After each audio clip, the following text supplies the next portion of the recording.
Hello hi എല്ലാ കൂട്ടുകാർക്കും പുതിയൊരു വീഡിയോയിലേക്ക് സ്വാഗതം. എല്ലാവരും സുഖമായിട്ടിരിക്കുന്നു എന്ന് വിശ്വസിക്കുന്നു. അപ്പോൾ ഇന്ന് നമ്മളൊരു കുഞ്ഞു മോർണിംഗ് വ്ളോഗായിട്ടാണ് വന്നിട്ടുള്ളത് കേട്ടോ.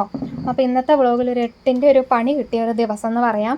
രാവിലെ അടുക്കളയിലേക്ക് വന്നു കഴിഞ്ഞപ്പോൾ അതേ കണ്ടില്ലേ, നിറയെ ചുട്ടുറുമ്പട്ടോ. ഇന്നലെ മിനിങ്ങാന്ന് മഴ പെയ്തു. അപ്പം ഇന്നലെ മുഴുവൻ മുറ്റത്ത് ഇങ്ങനെ ചുട്ടുറുമ്പായിരുന്നു. അപ്പോൾ നമ്മുടെ ചുട്ടുറുമ്പെന്ന് പറഞ്ഞാൽ കടിച്ച നല്ല അസല വേദനയുള്ള ഉറുമ്പാണ് കേട്ടോ. അപ്പോൾ ഇന്ന് രാവിലെ വന്നപ്പോൾ നമ്മുടെ പെരക്കകത്തും എല്ലാം ഫുള്ള് ഉണ്ട് കേട്ടോ. അപ്പോൾ ഞാനാണെങ്കിൽ അത് മുഴുവനൊന്ന് അടിച്ചു വാരി ഇട്ടു. അടിച്ചു വാരി കളഞ്ഞിട്ടെങ്കിലും പിന്നെ ഇങ്ങനെ ഈ പൊത്തിന്നൊക്കെ ഇങ്ങനെ ഇറങ്ങി വരുമായിരുന്നേ. അപ്പോൾ ഒരു രക്ഷയുണ്ടായിരുന്നില്ല. ശരിക്കും പറഞ്ഞാൽ അടുക്കളയിൽ നിന്ന് ഡാൻസ് കളിച്ച് ജോലി ചെയ്യേണ്ട ഒരു അവസ്ഥയായിരുന്നു. കാരണം ഇത് പെട്ടെന്ന് ഇങ്ങനെ നമ്മുടെ മേത്തേക്ക് ഇങ്ങനെ പാഞ്ഞ് കയറി പോവുകയും ചെയ്യും, നല്ല കടി വെച്ച് തരുകയും ചെയ്യും. ഈ മഴ പെയ്യുമ്പോൾ ആണ് സാധാരണ ഇങ്ങനെ ഒരു ഉറുമ്പ് തന്നെ. ഒരു കറുപ്പും അല്ല ഒരു ബ്രൗണും അല്ലാത്തൊരു കളറാണ് കേട്ടോ അതിന്. പ്രത്യേകിച്ച് പെട്ടെന്ന് അതിൻ്റെ കളറെങ്കിൽ പറയാൻ പറ്റില്ല. എന്നിട്ട് എൻ്റെ പൊന്നോ മതി. പിന്നെ ഹസ്ബൻഡ് വന്ന് കുറേ എന്തൊക്കെയോ കാണിച്ച് കുറച്ചൊരു മാറ്റം ഉണ്ടാക്കി, അത്രേ ഉള്ളൂ. എന്നാലും നമ്മൾ ഈ നിലത്തോടെയൊക്കെ നടക്കുമ്പം ഇടയ്ക്ക് ഇങ്ങനെ കാലയിൽ കടിക്കുകയൊക്കെ ചെയ്യുമായിരുന്നു. അപ്പോൾ രാവിലെ എന്തായാലും എണീറ്റ് വന്നപ്പോൾ നല്ലൊരു പണിയാണ് കിട്ടിയത്. അപ്പോളേ ഇന്നിപ്പം എന്ന് പറഞ്ഞാൽ കുടിക്കാനുള്ള വെള്ളമൊക്കെ അടുപ്പ് വെച്ചിട്ടുണ്ട്. ഇന്ന് അപ്പമാണ്. അപ്പത്തിൻ്റെ കടലക്കറി ഷെയർ ചെയ്യുന്നുണ്ട്. ഈ ഒരു കടലക്കറി ഞാൻ കഴിഞ്ഞൊരു വ്ളോഗിനകത്ത് എടുത്താണ്, പക്ഷെ നമ്മൾ പഴയ ചാനലാണ് വ്ളോഗ് ഇട്ടത്. അപ്പോൾ എനിക്ക് തോന്നുന്നു അത് പകുതി പേര് ആ വീഡിയോ കണ്ടിട്ടില്ല. അതുകൊണ്ട് ഞാൻ ഈ ഒരു ഒന്നുകൂടി ഒന്ന് ഷെയർ ചെയ്യണം കേട്ടോ. നല്ല ടേസ്റ്റി ആയിട്ടുള്ള കടലക്കറിയാണ്. കണ്ടവർ ഒന്ന് ക്ഷമിച്ചേക്കാം കേട്ടോ. അപ്പോൾ അതാ ഇന്ന് അപ്പം നന്നായിട്ട് പൊങ്ങി വന്നിട്ടുണ്ട്. എന്താ പറയുക, സക്സസ് ആയ ദിവസം അപ്പത്തിൻ്റെ റെസിപ്പി എന്ന് പറയാം. എന്നും മിക്കവാറും എന്തെങ്കിലുമൊക്കെ പ്രശ്നം, പക്ഷേ ഇന്ന് കുഴപ്പമൊന്നുമില്ല. അപ്പോൾ ഞാനാണെങ്കിൽ ഒത്തിരി ഇളക്കണില്ല കേട്ടോ, ഉപ്പിട്ട് ജസ്റ്റ് ഒന്ന് ഇളക്കി അതൊന്ന് മാറ്റി വയ്ക്കുകയാണ്. അപ്പോൾ അപ്പത്തിന് ഇന്ന് കടലക്കറി ഉണ്ടാക്കണമെന്ന് പറഞ്ഞില്ലേ, അതിനായിട്ട് ഞാൻ ഇച്ചിരി എണ്ണ ഒഴിച്ചിട്ടുണ്ട്. അതിനകത്തേക്ക് ഒരു 2 സവോളയും അത്യാവശ്യം വലുപ്പമുള്ള ഒരു ഇഞ്ചി ചെറുതായിട്ട് അരിഞ്ഞതും ഒരു 8-9 അല്ലി വെളുത്തുള്ളിയും, ഇഞ്ചി സവോള വെളുത്തുള്ളി ഇത്രേ ഉള്ളൂ എന്ന് എനിക്ക് തോന്നുന്നു. ഇത്ര ഇട്ടിട്ട് ഉപ്പും ഇട്ടിട്ട് നന്നായിട്ട് വഴറ്റണം. ഈ സമയത്ത് നമ്മൾ കടലൊക്കെ കറിവേപ്പില ഒന്നും ചേർക്കണ്ട.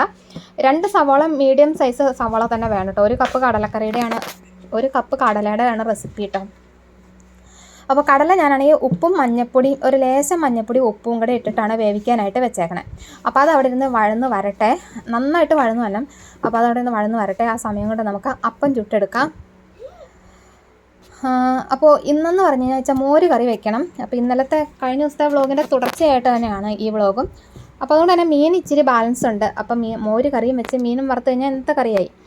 പിന്നെ ഹസ്ബൻഡ് പതിവ് പോലെ ഓട്ടം ഉണ്ട്, പകലിവിടെ ഇല്ല. ഞാനും മക്കളും മാത്രമേ ഉള്ളൂ. അപ്പോൾ അതുകൊണ്ട് എന്തൊക്കെ മതിയാവുമെന്ന്. അപ്പോൾ അതാ നല്ല അപ്പാണ്, കുമിളയൊക്കെ വന്നിട്ട് നല്ല സോഫ്റ്റ് അപ്പാണ് എന്ന് കിട്ടിയേക്കണം കേട്ടോ. അപ്പോൾ ഇന്നത്തെ ഈ കടലക്കറിയുടെ കാര്യം എന്താണെന്ന് വെച്ച് കഴിഞ്ഞാൽ നമ്മൾ തേങ്ങ അരക്കണില്ല. തേങ്ങ അരയ്ക്കാണ്ട് തന്നെ നല്ല കൊഴുകൊഴുത്ത കടലക്കറിയാണ്, നല്ല ടേസ്റ്റുമാണ്. പിന്നെ കടുക് വറുക്കാൻ നേരത്ത് വെച്ച് തേങ്ങ കൊത്തി ഇടുന്നുണ്ട് കേട്ടോ. അപ്പോൾ ആ കൊത്തി ഇടുന്നതും നല്ല ടേസ്റ്റാണ് കേട്ടോ. നമുക്ക് ആ കടലക്കറിക്കകത്ത് ഇടയ്ക്ക് ഇങ്ങനെ ഒരു കഷ്ണം കടിക്കാൻ കിട്ടുമ്പോൾ നമ്മൾ ഈ പായസത്തിനകത്ത് തേങ്ങ കടിക്കില്ലേ എന്ന് പറഞ്ഞ ഒരു ഇതാണ് കേട്ടോ അത് കിട്ടുമ്പോൾ.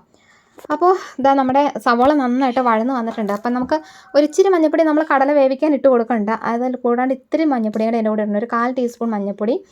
അതുപോലെ തന്നെ മല്ലിപ്പൊടി ഒരു 2 ടേബിൾ സ്പൂൺ ഇടണം കേട്ടോ. മല്ലിപ്പൊടി ഇച്ചിരി അധികം ഇടണം, ഒരു 2 ടേബിൾ സ്പൂൺ ഇടണം. പിന്നെ മുളക് പൊടി നമ്മുടെ എരിവിനനുസരിച്ച് ഞാനിവിടെ ഒരു ടീസ്പൂൺ ഇടണുണ്ട്. നമ്മുടെ എരിവ് നല്ല എരിവുള്ള മുളക് പൊടി ആയിരുന്നു കേട്ടോ. കാശ്മീരി വേണമെങ്കിൽ അതിനനുസരിച്ച് ഇടാം. പിന്നെ നമ്മൾ മുളക് പൊടിയും മല്ലിപ്പൊടിയും എല്ലാം ചേർത്തു. പിന്നെ ഗരം മസാല ചേർക്കാൻ വേണമെങ്കിൽ, അതല്ല എങ്കിൽ മീറ്റ് മസാല ചേർക്കാം. എനിക്ക് ഗരം മസാലയുടെ ടേസ്റ്റ് ഇഷ്ടമല്ല, അതുകൊണ്ട് തന്നെ ഞാനൊരു മീറ്റ് മസാല 1 ടീസ്പൂൺ നന്നായിട്ട് ഇടുന്നുണ്ട് കേട്ടോ. അപ്പോൾ ഇത്രയേ ഉള്ളൂ ഇതിൻ്റെ കൂട്ടെന്ന് പറയാനായിട്ട്. അപ്പോൾ ഇതിൻ്റെ പച്ചപ്പുമണമൊക്കെ നന്നായിട്ട് മാറി വരുന്നോണം വരെ നമ്മളിത് ഇളക്കിയിട്ട് ഫ്ലെയിം ഓഫാക്കിയിട്ട് നമ്മളിത് മിക്സിയുടെ ജാറിനകത്തേക്ക് മാറ്റി വയ്ക്കുക. അത് നന്നായിട്ടൊന്ന് തണുത്തതിന് ശേഷം വേണം അരയ്ക്കാനായിട്ട്. അരയ്ക്കുന്നതിന് മുമ്പായിട്ട് കുറച്ച് എന്താ പറയണേ, കടല വേവിച്ചതില്ലേ അതിനകത്തുനിന്ന് ഒരു 2-3 ടേബിൾ സ്പൂൺ കടലയും കൂടെ ചേർത്ത് വേണം നമ്മളത് അരയ്ക്കാനായിട്ട് കേട്ടോ. പിന്നെ അരയ്ക്കുമ്പോൾ നമ്മൾ പച്ചവെള്ളം ചേർക്കരുത്, കടല വേവിച്ച ആ വെള്ളം തന്നെ ചേർത്ത് കൊടുക്കുക കേട്ടോ. അപ്പോൾ അതൊക്കെ അവിടെ വെച്ചിട്ട് ഞാനാണെങ്കിൽ കപ്പളങ്ങ പറിക്കാൻ പോണ ഭാഗമാണ്. നമ്മുടെ മോര് കറി വെക്കാനായിട്ട് കപ്പളങ്ങ നിൽക്കണം കണ്ടപ്പം കപ്പളങ്ങ പറിക്കാൻ പോയതാണ് കേട്ടോ. പക്ഷേ പറിച്ചുകൊണ്ട് വെറുതെ വന്നതായിപ്പോയി. അതെന്താണെന്നുള്ള കാര്യം ഞാൻ പറയാം. വേറൊന്നുമല്ല, പിന്നെ പറയാനൊന്നുമില്ല, ഇപ്പം തന്നെ അങ്ങ് പറഞ്ഞേക്കാം. വേറൊന്നുമല്ല, നമ്മുടെ കപ്പളങ്ങ ചനച്ചു പോയ കപ്പളങ്ങയായിരുന്നേ. ഇപ്പം കപ്പളങ്ങ ഇട്ട് മോര് കറി വെക്കണം നല്ലതല്ലേ, വെള്ളരിക്കൊക്കെ ഇട്ട് വെക്കണം നമുക്ക് തന്നെയാണ്.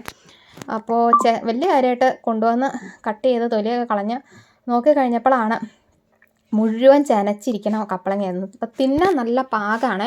നമ്മുടെ അച്ചുക്കുട്ടന് ഈ ഒരു പാകം എന്ന് പറഞ്ഞാൽ ഭയങ്കര ഇഷ്ടമാണ്. അച്ചുക്കുട്ടൻ കപ്പളങ്ങ പഴുത്ത് കഴിഞ്ഞാൽ കഴിക്കില്ല, പച്ചക്കപ്പളങ്ങയും തിന്നും. പിന്നെ ഈ ചെനച്ച ഈ ഒരു ഭാഗം, ചെനച്ചെന്ന് പറഞ്ഞാൽ പതിയെ അതിൻ്റെ ഒരു കളർ മാറി പതിയെ ഒരു മധുരം മഞ്ഞ ഒരു ഭാഗം ഉണ്ടല്ലോ, ആ ഒരു ഭാഗം എന്ന് പറഞ്ഞു കഴിഞ്ഞാൽ അച്ചുക്കുട്ടന് ഭയങ്കര ഇഷ്ടമാണ് കേട്ടോ. അപ്പോൾ എന്തായാലും ചെത്തി. അപ്പോൾ ഞാൻ എന്തായാലും ഫുള്ളായിട്ട് ചെത്തിയിട്ട് അച്ചുക്കുട്ടന് ധ്യാനൂട്ടനും കൂടെ ഒരു അടപ്പ് പാത്രത്തിനകത്തിട്ട് അതങ്ങ് മാറ്റി വെച്ചു. അപ്പോൾ അതാ ഇതാണ് നമ്മുടെ കപ്പളങ്ങയുടെ ഭാഗം. കണ്ടില്ലേ, ഇങ്ങനെ ഒരു കളർ ചേഞ്ച് ചെയ്യുന്ന സമയത്ത് കഴിക്കാൻ നല്ല ടേസ്റ്റ് അല്ലേ. ഒത്തിരി കുഴവഴാന്നിരിക്കുകയോ ഇല്ല, കറുമുറാന്നിരിക്കുകയും ചെയ്യും, നല്ല മധുരവും. അപ്പോൾ ആ സമയം കൊണ്ട് ഞാനാണെങ്കിൽ അരയ്ക്കാനുള്ളതൊക്കെ അരച്ചിട്ടുണ്ടായിരുന്നു. അപ്പോൾ കടല ആദ്യം തന്നെ, കടല ആദ്യം ഇട്ടാലും അരപ്പാദ്യം കുഴപ്പമില്ല കേട്ടോ. അപ്പോൾ കടല ഇട്ടു ചട്ടിക്കകത്തേക്ക്, അതിനകത്തുള്ള വേവിക്കാനുള്ള വെള്ളം ഒഴിച്ചു. അപ്പം നമ്മൾ അരച്ച് വെച്ചിരുന്ന അരപ്പ് ചേർത്ത് കൊടുക്കുകയാണ് കേട്ടോ. അപ്പോൾ അരപ്പ് ചേർത്തിട്ട് ഇത് നന്നായിട്ടൊന്ന് 1-2 മിനിറ്റ് നേരം ഒന്ന് തിളപ്പിച്ചെടുക്കണം. അപ്പോൾ നമുക്ക് ഇനി വെള്ളം കുറവാണെന്ന് തോന്നുവാണെങ്കിൽ നമ്മൾ ഒരിക്കലും പച്ചവെള്ളം ചേർക്കരുത്, ചൂടുവെള്ളം ചേർക്കുക. അപ്പം വെള്ളം തിളപ്പിച്ച വെള്ളം ഉണ്ടാവുമല്ലോ, അതൊക്കെ കുറച്ചങ്ങ് ചേർത്ത് കൊടുത്താൽ മതി. എന്നിട്ട് നന്നായിട്ട് മിക്സ് ചെയ്തിട്ട് ഒരു 2 മിനിറ്റ് നേരം ഒന്ന് തിളപ്പിക്കുക കേട്ടോ. 2 മിനിറ്റ് മാക്സിമം പോയാൽ. അപ്പോൾ അതവിടെ നിന്ന് തിളയ്ക്കണ സമയം കൊണ്ട് നമുക്ക് ഇച്ചിരി കടുക് താളിക്കാനുണ്ട്. ഇതിനകത്ത് കടുക് താളിക്കലും ഒരു സ്പെഷ്യലാണ്. കടുക് താളിക്കാനെന്ന് പറഞ്ഞാൽ എണ്ണ ഒഴിച്ചിട്ടുണ്ട്. അതിനകത്ത് കടുക് ഒരു 4-5 വെളുത്തുള്ളി എന്ന് പറഞ്ഞാൽ ചുമന്നുള്ളി 5, 6, 7 എണ്ണം ഇടാം കേട്ടോ. ഞാനൊരു 4-5 എണ്ണം ഇട്ടു. പിന്നെ കുറച്ച് കറിവേപ്പില, പിന്നെ തേങ്ങാക്കൊത്ത് ചെറുതായിട്ട് അരിഞ്ഞിട്ട് അതും ഇട്ട് കൊടുത്തിട്ടുണ്ട്. അപ്പോൾ അതെല്ലാവരും ഒന്ന് മൂപ്പിച്ചിട്ട് ഇട്ട് കൊടുത്തു കഴിഞ്ഞാൽ നമ്മുടെ കടലക്കറി ഇവിടെ റെഡിയായി. അപ്പോൾ ഇങ്ങനെ കടലക്കറി ഉണ്ടാക്കുന്ന ഒരുപാട് പേരുണ്ടാവും. ഉള്ളവർ കമൻറ്റ് ചെയ്യുക, ഇതാദ്യമായിട്ട് കാണുന്നവർ കമൻറ്റ് ചെയ്യുക കേട്ടോ. എന്നിട്ട് ഉണ്ടാക്കി നോക്കിയിട്ട് റെസിപ്പി പറയണേ. റെസിപ്പിയല്ല, അഭിപ്രായം പറയണേ. അപ്പോൾ നമ്മുടെ ഫ്രോക്ക് നൈറ്റി ബിസിനസ് ഇപ്പോഴും സ്റ്റാർട്ട് ഉണ്ട്. താല്പര്യമുള്ളവർ വാട്സപ്പ് ചെയ്യുക കേട്ടോ. ഞാൻ വാട്സപ്പ് നമ്പർ കൊടുത്തേക്കാം, ഫ്രണ്ടിലോ എവിടെയെങ്കിലും. തുടക്കത്തിൽ പറയണമെന്ന് വിചാരിക്കും, പക്ഷേ മറന്നു പോകും. അപ്പോൾ അതാ കണ്ടില്ല, നമ്മുടെ നല്ല കടൽക്കറിയാണ്. അപ്പോൾ ഇത് നമ്മുടെ ഫോണിൻ്റെ പ്രശ്നം കൊണ്ട് ഇച്ചിരി ഒരു കളർ ഇതായിട്ട് തോന്നും. അകലേക്ക് പോകുമ്പോൾ കണ്ടില്ല കളർ ഡാർക്കായിട്ട് വന്നത്. അത്യാവശ്യം ഡാർക്ക് കളറിലാണ് ഈ ഒരു കടലക്കറി കിട്ടുക കേട്ടോ. അപ്പോൾ നമുക്ക് അച്ചുകൂട്ടനുള്ളത് കടലക്കറി എടുക്കണം. ഈ ഒരു കടലക്കറി ഉണ്ടാക്കുന്ന ദിവസം അച്ചുകൂട്ടന് അപ്പം തിന്നാൻ ഭയങ്കര ഇഷ്ടമാണ്. അല്ലാത്ത ദിവസമാണെങ്കിൽ അമ്മ അപ്പോ എനിക്ക് അത്ര പിടുത്തമല്ല എന്ന് പറയും. പക്ഷേ ഈ കടലക്കറി ഉണ്ടാക്കുന്ന ദിവസം അവൻ പറയും ഇറച്ചിക്കറിയുടെ ടേസ്റ്റ് ഉണ്ടെന്ന്, എനിക്ക് അതുകൊണ്ട് ഇഷ്ടമാണെന്ന് പറയും. അപ്പോൾ അതേ കടലക്കറി ഇവിടെയായി. ചായ പാലും ചായയാണ് ഇന്ന് കൊടുക്കണത് കേട്ടോ. ഇന്നിപ്പോൾ ബിനോട്ടൻ പറഞ്ഞിട്ടാണ് പോയത്, പാലും ചായ കുടിച്ചാൽ മതി. പാത്രമോ അച്ചുകൂട്ടിന് ഐസ്ക്രീം പാത്രം വേണമെന്ന് പറയണം. എന്നത്തെ അറിയോ, ഫ്രിഡ്ജിനകത്ത് വെള്ളം നിറച്ച് വെക്കാൻ. അപ്പോൾ ഇതാണ് പരിപാടി. ഉള്ള പാത്രങ്ങളെല്ലാം നിറച്ച് വെള്ളം നിറച്ചിട്ട് ഫ്രീസറിൽ കൊണ്ട് വെക്കുക, ഐസ് കട്ട പിടിപ്പിക്കുക, എന്നിട്ട് ആ ഐസ് കട്ട എടുത്ത് തിന്നുക. ഇതൊക്കെയാണ് അച്ചുകൂട്ടിന് ഇപ്പോഴത്തെ പരിപാടികൾ കേട്ടോ. ജലദോഷം ചുമ എന്തെങ്കിലും ഉണ്ടാക്കിയാൽ അന്നേരം ഞാൻ ബാക്കി പറയാം. അച്ചുകൂട്ടിന് പല്ല് വന്നു. അച്ചുകൂട്ടിന് മുമ്പിൽ 2 പല്ല് പോയിട്ടുണ്ടായിരുന്നു, വന്നു തുടങ്ങി കേട്ടോ. ഭയങ്കര ചൂടാണ് അല്ല ചൂടാ. ഇന്നൊരു വലിയൊരു പണിയും കിട്ടി ഞങ്ങൾക്കിപ്പം. അച്ചുകൂട്ടൻ അവിടെ പെര ഉടയ്ക്കെന്ന് പറഞ്ഞ കാരണം ഇതെല്ലാം കസേരയൊക്കെ പൊക്കി ബെഡിൻ്റെ മുകളിൽ കയറ്റി വെച്ചിട്ടുണ്ട് കേട്ടോ. ബെഡ്ഷീറ്റ് ഇന്ന് മാറിയതേ ഉള്ളൂ, ഉള്ള ചെളിയാക്കരുത് കേട്ടോ. ധ്യാനൂടനാണെങ്കിൽ എന്തെന്ന് വെച്ച് കഴിഞ്ഞാൽ ഞാൻ ഈ നടയൊന്ന് തേച്ച് കഴുകി ഇടാൻ പറഞ്ഞിട്ടുണ്ടായിരുന്നു. അപ്പോൾ അവനത് ചെയ്യും കേട്ടോ, നല്ല നീറ്റായിട്ട് ചെയ്യുന്നേ. വെള്ളം എടുത്തുകൊണ്ട് തന്നെയാണ് കേട്ടോ. മക്കൾക്ക് ചെറിയ ചെറിയ പണികളൊക്കെ കൊടുക്കണമെന്ന് നല്ലതല്ലേ. അപ്പോൾ അതെ ധ്യാനൂട്ടൻ ഇവിടെ നിന്ന് ഇതൊക്കെ ഒന്ന് നട തേച്ച് വിടുകയാണ്. അപ്പോൾ ഈ ഇന്നലത്തെ മഴയത്ത് മുഴുവൻ ചെടി ചവിട്ടി കയറ്റിയേക്കണയാണ് കേട്ടോ. അപ്പോൾ അതൊന്ന് തേച്ച് ഇടാൻ പറഞ്ഞു. അപ്പോൾ ഞാൻ പെര തുടക്കട്ടെ. അപ്പോൾ അത് ക്ലീനിങ് എല്ലാം കഴിഞ്ഞിട്ടുണ്ട്. ഇനിയിപ്പോൾ വീട് തുടയ്ക്കുക എന്നുള്ള ഏറ്റവും വലിയൊരു പണിയാണ് കിടക്കണത് കേട്ടോ. അപ്പോൾ മോര് കറി വെച്ചു. മോര് കറി പ്രത്യേകിച്ച് കാണിക്കാനൊന്നുമില്ല, ട്രൈപോഡിൻ്റെ പ്രശ്നം കൊണ്ടാണ് കേട്ടോ മാക്സിമം കാണിക്കാൻ പോയത്. അപ്പോൾ അതാ മോര് കറി വെച്ചിട്ടുണ്ടെങ്കിൽ മീൻ ഇന്നലെ വറുത്ത് ഇച്ചിരി ഇരിപ്പുണ്ട്. പിന്നെ ഇന്നിപ്പം വറുക്കാനായിട്ട് ഇച്ചിരി മുളകൊക്കെ തിരുമ്മി വെച്ചിട്ടുണ്ട്. അപ്പോൾ അത് ആവശ്യമുണ്ടെങ്കിൽ വറുത്താൽ മതി. അപ്പോൾ ഇന്നത്തെ അടുക്കളയിലെ പണികളെല്ലാം കഴിഞ്ഞു.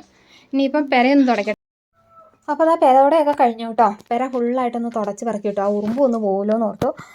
അപ്പോൾ ഇതൊന്നും എടുക്കാത്ത വേറെ ഒന്നുമല്ല, നമ്മുടെ ട്രൈപോഡിൻ്റെ കാലിളകിയിരിക്കും. അപ്പോൾ എങ്ങോട്ടും ഇങ്ങോട്ടും എടുത്ത് മാറ്റി വെക്കുമ്പോൾ അതിങ്ങനെ ഇളകിപ്പോരുവേ. അപ്പോൾ അതുകൊണ്ട് ഈ വീഡിയോ എടുക്കാൻ ഭയങ്കര പാടാണ് ഇപ്പം.